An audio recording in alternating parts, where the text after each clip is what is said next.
지금 전 세계가 넷플릭스 드라마 오징어 게임에 열광하고 있습니다. 게임 중에 나왔던 달고나 키트가 없어서 못 팔 정도라고 하며 한국 아이들 하는 놀이를 그대로 해보고 다른 놀이 또 없나 찾아볼 정도라고 합니다. 덕분에 넷플릭스 주가마저도 많이 올랐다고 하고 다른 영화사들도 오징어 게임을 능가하는 뭐가 없나 하고 절치부심하고 있다는 소식도 들립니다. 시청자들은 벌써 오징어 게임 속편을 기다리고 있습니다. 하지만 과연 이 오징어 게임이 드라마로선 성공한 것일까요? 명작 드라마의 반열에 들 수 있을까요? 저는 단연 아니라고 봅니다. 너무나 많은 모순과 개연성의 부재 때문입니다. 그러면 하나씩 짚어볼까요? 자, 이 오징어 게임 공정과 자율성을 표방합니다. 게임 주최자들은 신사인 척하면서 폭력 행사해서는 안 되며 공정을 너무나 강조합니다. 참가자들 의사에 의해 게임을 중단할 수 있다고도 합니다. 하지만 시청자들도 게임 주최자들도 게임 참가자들도 너무 잘 압니다. 게임은 결국 게임 주최자들에 의한 살인 아니면 게임 참가자들끼리 살육이라는 가장 극악한 형태의 폭력이며 게임의 규칙은 결코 공정하지도 않고 참가자들에게는 선택의 여지도 없다는 것을. 한마디로 게임 주최자들의 사탕 발림 야바위에 불과합니다. 이런 점에서 드라마는 너무 모순되는 것이 많은데 초반부에서는 폭력을 행사하는 게임 참가자들을 죽입니다. 하지만 후반으로 가면서 살인을 비롯한 모든 폭력을 구사하여도 죽임을 당하기는커녕 아무런 제재가 없습니다. 참가자들의 태도나 의식도 이해가 안 됩니다. 456명 게임 참가자들은 너무나 잘 알고 있습니다. 결국에는 다 죽고 하나만 살아남으리란 것을. 그래서 자신을 제외한 모든 게임 참가자들은 제거의 대상이지 친구나 동료가 될 수 없습니다. 하나라도 더 빨리 죽을수록 더 유리한데 주인공 성규군을 비롯한 몇몇 게임 참가자들이 다른 약한 사람 보호하기, 감싸주기는 이해하기 어렵습니다. 더더구나 강세벽과 성기훈과의 관계에서 보듯 그들은 대부분은 적이거나 원한 관계에 있는 사람들 아니면 사회에서 일면식도 없는 사람들인데 말입니다.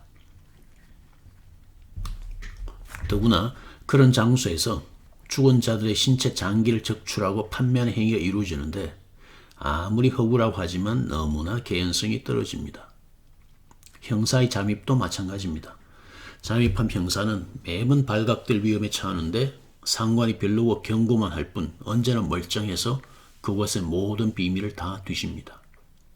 몇백 명씩 살인을 저질러 하는 조직의 비밀 보호 안전망이 이렇게 엉성할 수가 없습니다. 그리고 그런 게임이 이전에나 매년 있었음을 암시하는데 몇백 명씩 실종되고도 그렇게 버젓하게 게임을 오래 할 수 있을까요? 그런 시설 공사한 사람들도 있을 것이고 양심의 가책이나 환멸을 느낀 게임 진행 요원들도 있을 것이고 직접 간접으로 게임과 관련된 사람들이 많이 있었을 텐데 몇 년 동안 경찰이나 사법당국에 들키지 않고 비밀 유지가 그렇게 쉬울까요? 드라마는 물론 허구입니다. 하지만 아무리 허구라도 그럴듯한 개연성을 지녀야 공감이 가고 재미가 있는 법입니다. 그런 면에서 너무 허구임이 전면에 드러난다는 점에서 오징어 게임은 실패작입니다. 더구나 이 드라마는 시대적 배경이 현대인데 발상은 미래나 판타지입니다. 더구나 순진한 어린이들 게임을 살인 게임으로 만들었다는 점에서 어린 시절 즐거운 놀이의 추억을 망쳤다는 비판을 피하기 어렵습니다. 폭력과 욕설투성 이 드라마를 나는 몇 번씩 그만 보고 싶은 충동을 느꼈는데 그래도 끝까지 본 이유는 과연 어떤 식으로 왜 이런 살인 게임을 주최했는지 설명을 들어보고 싶어 했습니다. 그러나 결론은 역시 그저 그런 어찌 보면 뻔한 이유였습니다. 언젠가 TV에서 채널 여기저기 돌리다가 체코슬로바키아를 무대로 한 영화를 본 적이 있는데 체코로는 처녀들 납치에다가 고성인지 창고에 가둬 놓고 돈 많은 부자들이 돈을 내고 원하는 방식으로 직접 그들을 죽이는 영화였습니다. 그런 영화나 오징어 게임이나 차이가 무엇입니까? 돈이 너무 많아 주체를 못하고 이 세상의 모든 쾌락을 소진한 나머지 이제는 살인 이외에는 흥미를 못 느끼는 정신 이상 계급들의 변태적인 유희. 왜 우리는 이런 저급한 폭력과 변태에 열광하는 것일까요? 금으로 만든 돼지나 동물 가면을 쓰고 살인을 즐기며 희낙낙하는 인간들 그린 그런 장면에서는 불쾌감과 구역질을 참을 수가 없었습니다. 어린이들 게임을 소재로 했다는 점은 참신한 발상입니다. 1편에서 말쑥한 양복 차림의 미남이 주인공과 딱지치기를 하고 매번 지는 주인공에게서 돈을 받는 대신 뺨을 때리는 장면은 신선합니다. 이 드라마에서 인상적인 부분은 오직 그것뿐이었습니다. 그리고 영화나 드라마에서 어떤 사회성 있는 메시지를 담는 것을 저는 무척 싫어하는데요. 그럼에도 불구하고 외국인 노동자 착취, 기독교인들의 위선, 탈북자 착취를 보여주는 장면들이 있는데 이러한 우리 사회의 부조리, 불공정, 비리들을 비판하고 있는 점은 사줄만 합니다. 황동혁 감독은 훌륭한 감독입니다. 할머니를 20대 처녀의 몸으로 돌리는 거의 다른 영화 수상한 그녀는 훌륭한 작품입니다. 도가니, 남한산성도 괜찮은데 이런 영화들과 비교하면 오징어 게임은 대단한 실패작입니다.